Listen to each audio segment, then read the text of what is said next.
마데테스에 사는 이야기 마데테스입니다. 즐거운 성탄, 해피 성탄입니다. 그리고 미국 사람들은 기독교적 텀을 싫어해서 해피 할러데이라고 부르는 시기가 다시 왔습니다. 1년이 꼬박 지났고요. 아마 이때쯤 중국 우한 독감, 코로나가 시작이 됐던 시기인데 벌써 2년이 지났네요. 와, 시간 참 빨리 가죠. 2020년 3월에 시작한 게 미국으로습니다. 그러나 발병은 2019년 12월이 발병이었죠. 어쨌든 2년 동안 지나면서 우리 아이들을 키우시고 성장시키고 또 아이들을 서포트 하시느라 애를 쓰신 모든 부모님들에게 박수를 쳐드립니다. 고생하셨어요. 참 너무 많이 고생하셨어요. 그 어려운 팬데믹 상황에서 나가지도 못하고 아이랑 24시간 씨름하신 분들, 재택근무로서 회사 일도 안 되고 아이 돌보는 양육일도 안 되는 그런 상황에서도 버텨내신 여러분들을 진심으로 격려합니다. 고생하셨습니다. 오늘 제가 말씀 나눌 것은 참 얘기하기 전에 한국의 아스트라제네카라는 경북대 소아과 교수님이 이끄는 팀이 이게 자폐 치료제가 될지 완화제가 될지 모르겠습니다. 증상 완화제가 될지 치료제는 될지는 모르겠지만 현재 임상 이상을 통과가 된다. 임상 이상을 지금 실행 중이라고 합니다. 홈플리 이게 패스가 돼서 3상까지 가고 약에서 시판이 되었으면 좋겠다는 자폐를 가진 아빠로서의 작은 마음입니다.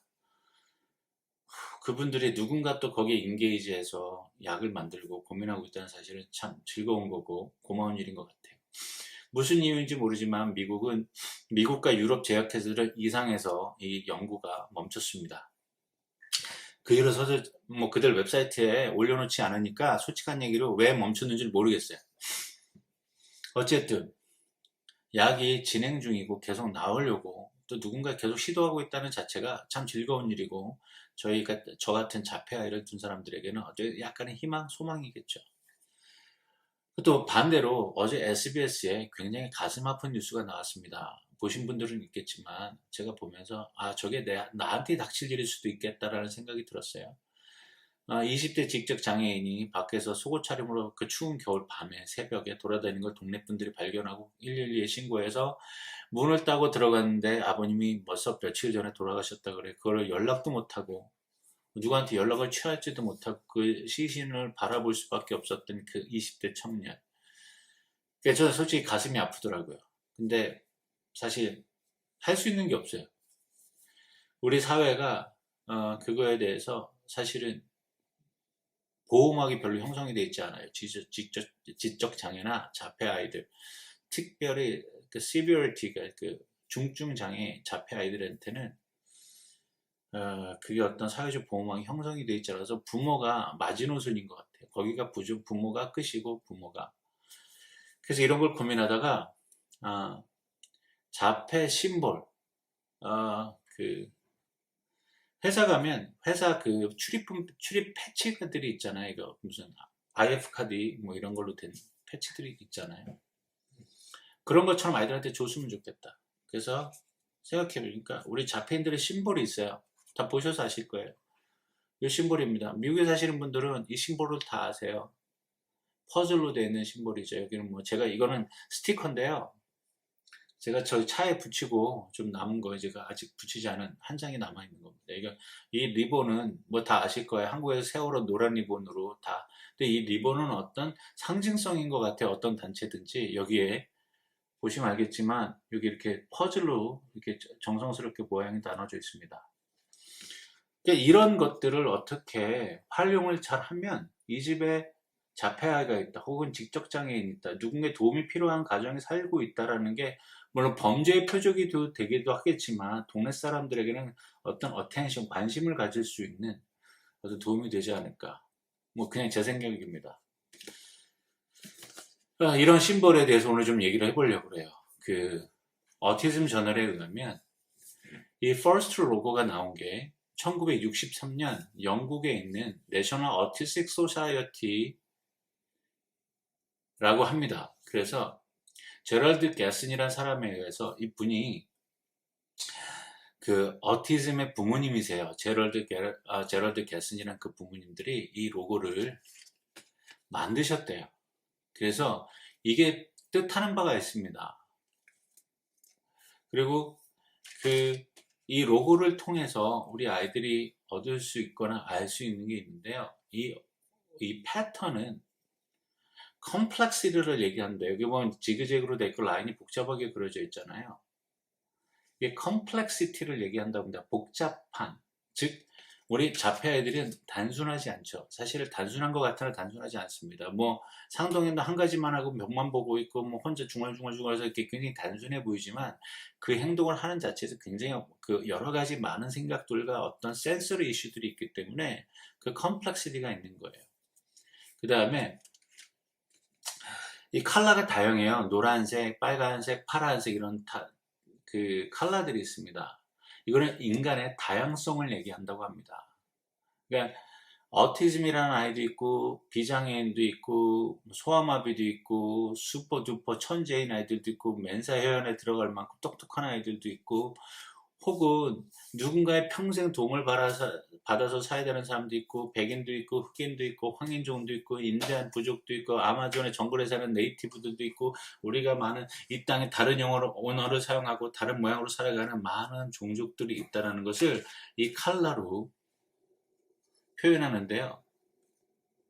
이 다양성 중에 이 자폐아도 있다라는 것으로 얘기합니다. 그리고 이 그래픽이 되게 화려해요. 그리고 밝은 색이에요.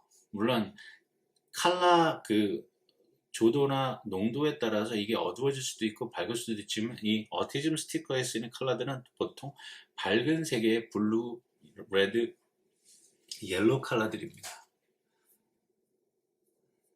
우리가 이것을 얘기하는 이유는, 이 심볼을, 저는 요즘엔 이런 운동도 있어요. 이 심볼을 없애야 된다, 뭐 이 심볼을 킵해야 된다는 운동이 있거든요. Either way, 저는 그닥 상관은 없는데, 우리 아이들을 세상에 알릴 수 있는 심볼이 존재한다는 것만으로도 저는 감사하다고 생각해요. 우리가 어느 빌딩에 들어가면 금연 스티커들이 다 붙어 있습니다. 빌딩 문에 혹은 뭐 화장실에 노스모킹, 금연, 이렇게 담배 그려져서 이렇게 빨간색 줄 그려져 있는 게 있어요. 그 심볼이 상징하는 건 뭐냐면, 여긴 담배를 피면 안 됩니다라고 되어 있는 곳이에요. 근데 우리가 이런 심볼을 하나 갖고 다니면, 저는 차에 붙여 있습니다. Autism on the board라고 차에 붙어 있어요. 왜냐하면 이머전시가 생겼을 때 그 first responder, 그 911이나 119 사람들이 왔을 때, 여기는 차에 자폐 아이가 있어서 우리가 carefully handle 해야 된다, 이 상황을. 그럼 알려주는 거잖아요. 마찬가지인 것 같아요. 이 심볼이 가지는 의미는 단순하고, 뭐 다른 사람들이 볼 땐 별거 아닌 것처럼 보여도, 어쩌면 이 심볼을 가지고 있는 것, 우리 자폐아이를 키우는 단체 혹은 자폐를 상징할 수 있는 이런 심볼이 존재한다는 것은 세상 사람들을 알리기 위한 거죠. 어티즘 스픽스에서는 이 퍼즐 하나를 파란색으로만 사용해서 만든 그 심볼을 어티즘 스픽스에서 사용하고 있습니다. 이건 아마 어떤 동일성을 강조한, 자폐인들의 동일성을 강조한 것 같긴 해요, 제 생각에. 어쨌든 이런 심볼을 통해서 사람들에게 알려지고 사람들에게 도움을 받을 수 있다면 좋은 것 같아요. 그러니까 뭐 아까 이게 초반에도 말씀드렸지만, 이런 심볼이 집 앞에 도어, 일반인 다 몰라도 돼요. 뭐 진짜 필요한 사람들이, 알아야 되는 사람들이 누구냐면 경찰서, 소방관, 응급구조대들이에요. 그 다음에 동사무소의 사회복지사들은 이 심볼에 대해서 알고 있어야죠. 그래서 이걸 저희가 붙여놨을 때 도어에 한 번이라도 더 들여다보게 되고, 혹은 무슨 일이 생겼을 때, 빌딩에 화재가 났을 때, 아파트에 화재가 갔을 때, 이 집에는 이 아이가 있어. 사고라는 게요. 아까 그 SBS에 나왔던 그 뉴스 기사 잠깐 나눴지만, 만약에 이런 게 있다 그러면 즉각 도움을 받을 수 있을 것 같아요. 부모님이 다 안 계시고 자폐아이만, 물론 자폐아이만 혼자 있는 경우 사실 드물어요. 그런데 그런 일이 있을 수 있잖아요. 그럴 때 도울 수 있는 사람들이 와서 이 스티커를 보고, 문 앞에 붙여져 있는 스티커를 보고, 여긴 자폐아가 있어, 이거 제일 먼저 도와줘야 될 집이야 라고 어쩌면 리액션을 그렇게 해준다 그러면, 아마 사회적으로 어쩐 그 최소 억울하거나 사고로 이렇게 우리가 생각지도 않은 이벤트로 인하여 생명을 잃거나 어떤 어려움에 처하는 일이 없지 않을까 생각합니다. 그래서 저는 차 안에도 붙어 있기 때문에 제가 뭐 거의 저는 거의 24시간 집에 있으니까요, 아이하고. 근데 그렇지 못한 부분들 많죠. 지금 제가 자폐 관련 커뮤니티에서 얘기하고 있는 여러 사람들을 보면 맞벌이 부부들도 되게 많으세요. 아이 때문에 내 인생, 내 커리어를 포기 못 하신다는 분들도 여러 분 계시거든요. 그러니까 그분들이 다 일하러 나간 사이에 무슨 할머니가 뭐 잠깐 못 본다든가 뭐 이런 어려운 상황들이 생겼을 때 아마 이 심볼이 갖춰주는 어떤 그 효용성에 대해서 저는 긍정적으로 생각합니다. 혹시 여러분들이 필요하시면 저는 그 어떻게든 이런 걸 구입하시든지 만드셔서 최소한 집에 도어에 뭐 수도 고침 무슨 이렇게 스티커들 많이 이렇게 종종 붙어 있잖아요. 제가 그 한국에 살 때 보면 아파트에 그렇게 스티커들이 붙어 있었어요. 무슨 수도, 열쇠 뭐 이런 스티커들 조그맣게 이렇게 붙어서 문에다 혹은 우편함에 붙여놓고 있잖아요. 최소 아파트 같은 공동시설이라면 우편함에 요 스티커 하나는 이건 자폐, 우리 아이가 자폐인 아이가 살고 있더라. 물론 이게 어떤 옛날에 나치 시대 때 이스라엘을 핍박했던 다윗의 별의 효과를 갖고 올 수도 있다고 생각합니다. 그게 부정적인 것만 보면 그렇습니다. 그렇지 않다면 어떤 사람들에게 도움을 줄 수 있는, 누구인가는 도움을 받을 수 있는 어떤 심볼이 되지 않을까 생각합니다. 어쨌든 오늘도 영상을 봐주셔서 감사하고요. 즐거운 연말 아이들과 즐겁게 보내시고요. 아이들과 좋은 추억 쌓으셨으리라 믿습니다. 2021년도에도 2022년도에도 아이들이 말 한마디 더하고 운동도 좋아하고 또 사회성도 올라와서 또 다른 아이들과 놀 수 있는 어떤 그런 희망적인 한 해가 되기를 저 자신도 바라보고 또 이 영상을 시청하시는 자폐 가정에도 그런 소망이 함께하기를 간절히 바라봅니다. 오늘도 영상 시청해주셔서 감사하고요. 다음 영상에서 뵙겠습니다.